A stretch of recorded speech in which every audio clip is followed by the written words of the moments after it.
Welcome to the IDEEA podcast, a channel for the IDEEA Hospitality Investment Forum, which is an annual gathering for the hospitality investment community in Eastern Europe. Tune in to insightful conversations between the IDEEA team and hospitality investment leaders and innovators across Europe. And now, let's dive right into today's episode.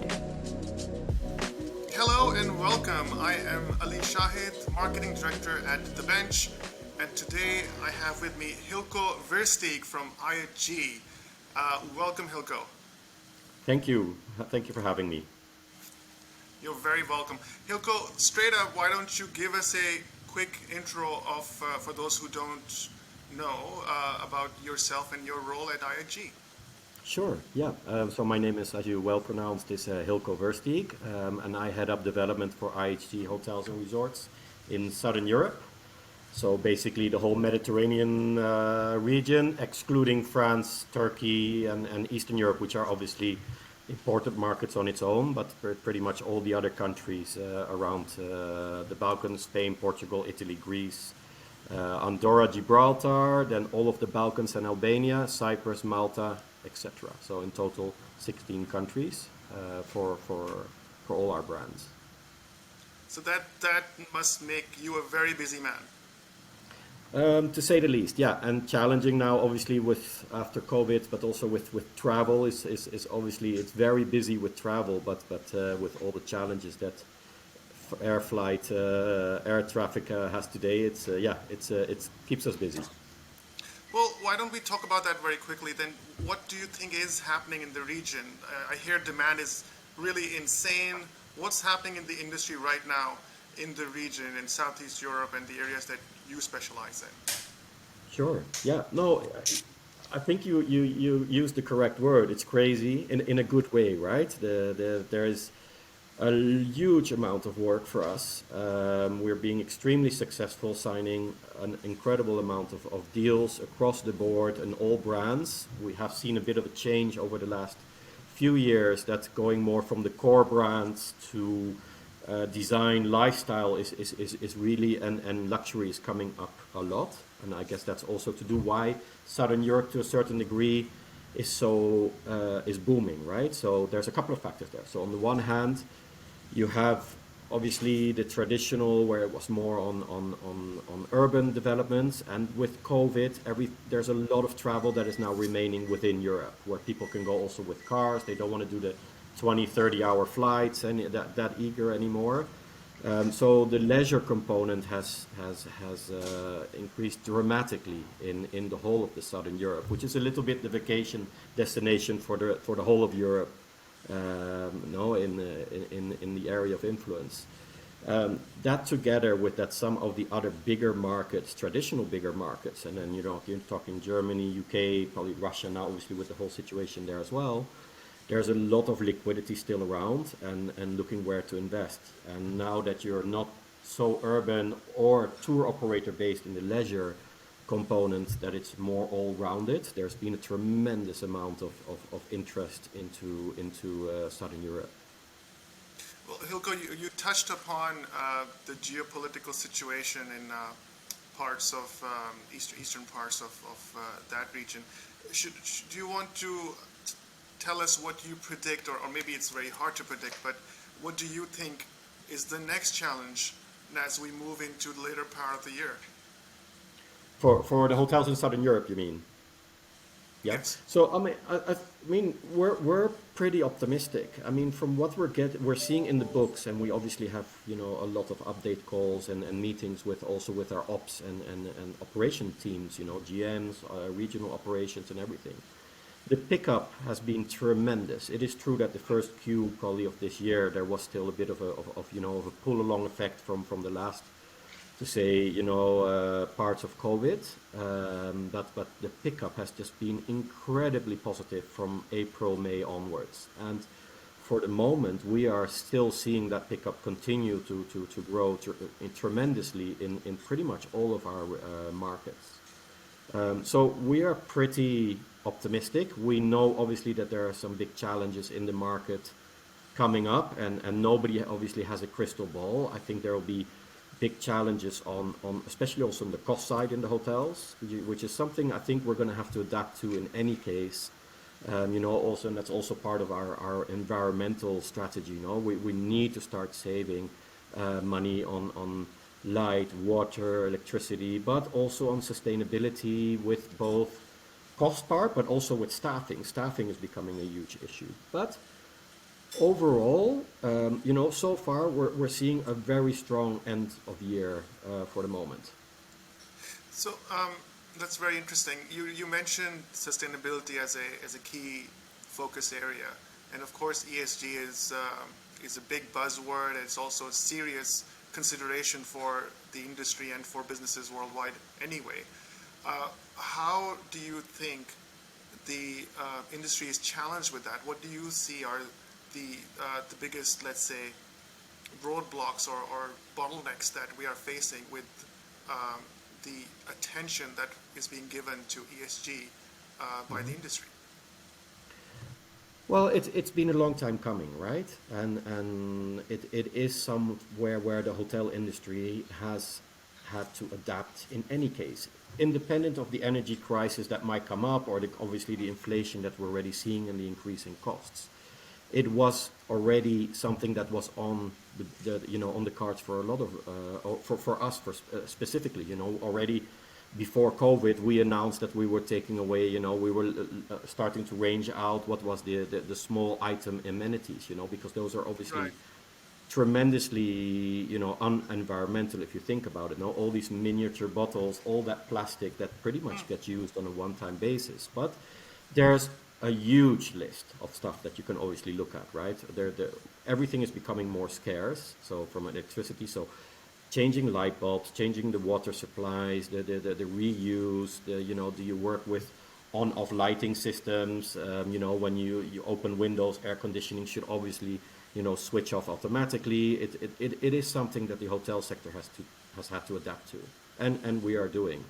And it's not just from a cost perspective. It's also that our clientele, both from a big corporations, but also the people traveling, they are now also much more environmentally aware and looking what gets done. So we need to know what carbon footprints we are having in our properties and what people who are traveling are willing to spend on their carbon footprint when they go to hotels. So big investors, especially the big ones now coming in, or that have already been in the hotel sector, it's also part of their, policy and strategy for those type of companies that they want to go or to hotels that have this in place, or owners, for example. A lot of our partners in the hotel development scene, we are working very close together with them as well on implementing the maximum amount of of environmental sustainability and governance practices that we can, because it's only going to become more important in the future.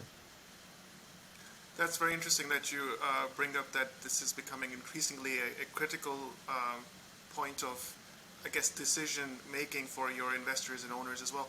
So, talking about the investors and owners, have you felt there's been some shift in recent times in those in the investors and owners? What kind of demographic maybe, or what kind of change have you witnessed over the past few months or maybe a couple of years? There's been a huge change, from several perspectives. I think first of all, because also obviously there's been a slowdown in investment in some of the key European markets for different reasons. That has also allowed these type of funds or family offices or a private equity fund, to go to Southern Europe, to areas they were previously not even looking at. There's also a big, traditionally in Southern Europe, a lot of the hotel sector in both urban and leisure was a lot of family owned. Family run, family owned. A lot of those hotels are seeing a generational change as well. So the younger generations seem not to be that keen in being part of a hotel owner operation perspective. They would rather sell and have somebody else manage it, or which is obviously one of the big things that we do as well. We step in as IHG Hotels and Resorts and manage on their behalf. But we've seen a lot of these properties also being sold off to, because they want to get out of the hotel sector. and they sell to some of the larger pan-European investment funds. And you know, I mention investment funds in a very broad way that really includes a wide array of different types of, you know, real estate, private equity funds, vulture Right. funds, and family offices, etc., etc. There's also been a much larger interest of the traditional operating companies, so what we kindly obviously call the white brand operators that were traditionally very country based. There are also now a lot of them that are starting to become more, first of all, more pan-European, but also with a lot more focus on Southern Europe. And there's been an additional huge change, and we see that ourselves as well from IHG Hotels and Resorts, is that there is a much bigger focus on the leisure part, because that has also, you know, expanded tremendously over the last few years, and we see that, you know, going on for the future, considerable future. And we've experienced it with signings in Algarve, in Mallorca, on Crete, in Montenegro, in you know, in all the countries. We have huge resorts being popped up, and that's just, I think, also a result of the big change there. Hylko, there's something very interesting you just mentioned here. There's this whole generational paradigm shift that's coming about from the ownership and investment perspective. But it also sounds like you're saying that it's becoming more institutionalized. Did we hear you right? So Correct. why would you say that the younger generations aren't adapting the, let's say, the more traditional ownership model? What's suddenly changed? Well, I mean, when you look at it, that traditionally, you know, specifically markets like Spain, probably a bit less than Italy, but Italy specifically is been a huge market where there's very little branded, internationally branded hotels. There's relatively few Italian branded hotel chains if you compare it, for Right, example, to Spain. So a lot of sure, it was independent, and it's hard work. Everybody knows that the hotel sector, it's a vocation, right? of You course, have to love the sector in order to be able to function well within it, and it's absolutely. a lot of work. And a lot of these owners were also operators at the same time. That is, it's a lot of hours. It's, you know, top season during your vacation periods where everybody else, and the younger generation just seems to be more switched off from getting that involved in you know, in the hotel operating part. So they are either selling, you know, because they don't want to continue, or they're getting other Y brand operators or hotel chains like IHG Hotels and Resorts to step in and manage on their behalf. Right, right. So, well, moving on to the whole summer demand and those kind of um, issues that the sector is facing. I have a question here that I was meaning to ask. It seems since the beginning of Q2, and especially during the summer months, the prices in Europe overall have hit records, right? And at the Correct. same time, you have fall where we have inflation, a lot of people talking about recession. Um, what do you think is going to happen September onwards? Well, we're in September now, so you know, and IDEEA is Yeah, taking I place. mentioned it a bit before, right? So it's true. I mean, the prices we've seen in you know, across the board, pretty much in what I then call Southern Western Europe. You know, they were easily up to 2019 levels, which was then obviously already a record year. And the fact that we're doing it now again, and some hotels, or quite a bit of hotels, even a lot higher than 2019.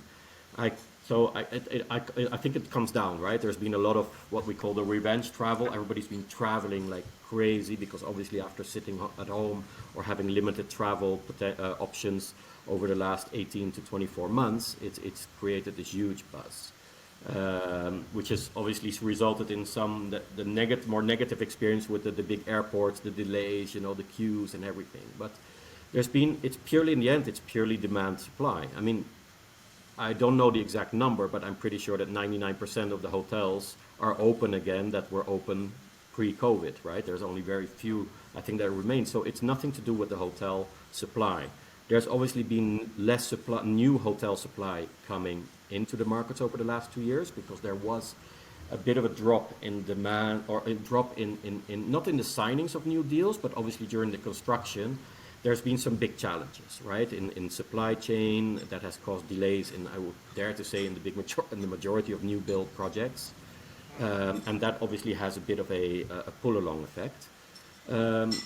But when you ask me I don't think that we'll continue to see the extreme high rates that we've experienced from May till now, till September, although it keeps on going.